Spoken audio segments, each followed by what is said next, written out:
গত ৫ আগস্ট থেকে দেশের কোথাও প্রকাশ্যে দেখা যাচ্ছে না আওয়ামী লীগের নেতা কর্মীদের। অসংখ্য মামলায় আসামি হয়ে অনেকেই চলে গেছেন বিদেশে, আবার গ্রেফতার হয়ে কারাগারে রয়েছেন অনেক নেতা।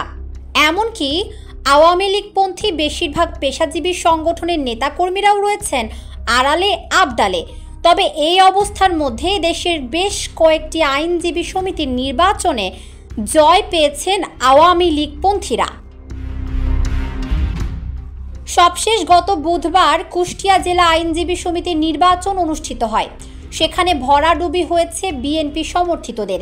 নির্বাচনে পুনরায় সভাপতি হয়েছেন আওয়ামী লীগ সমর্থিত প্রার্থী হারুনুর রশিদ।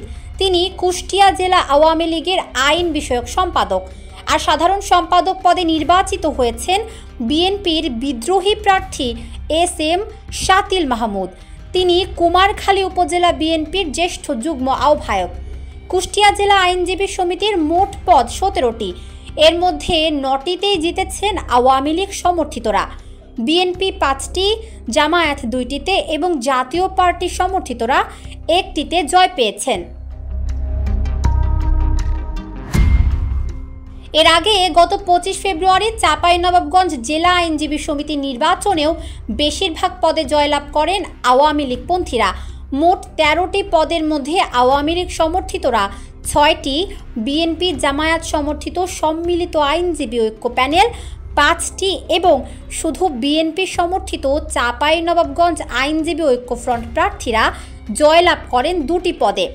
আওয়ামী সমর্থিতরা সিনিয়র সহসভাপতি, সহসভাপতি, অর্থ সম্পাদক, সাংস্কৃতিক সম্পাদক এবং কার্যনির্বাহী সদস্যের 2টি পদে বিজয়ী হন। গত 31 জানুয়ারি অনুষ্ঠিত হয় মাদারীপুর জেলা আইনজীবী সমিতি নির্বাচন। সেখানে নিরঙ্কুশ জয় পায় আওয়ামী লীগ সমর্থিতরা। 15টি পদের মধ্যে 14টিতেই বিজয়ী হন তারা। তবে সভাপতি পদে জয়ী হন জামায়াত ইসলামীর অনুসারী এমদাদুল হক খান।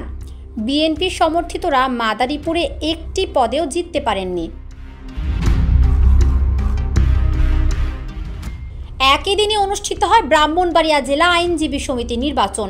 সেখানেও জয় জয়কার আওয়ামী লীগপন্থী আইনজীবীদের। কোনো প্যানেল না দিলেও 15টি পদের মধ্যে সাধারণ সম্পাদক সহ 9টি পদে জয়লাভ করেন তারা।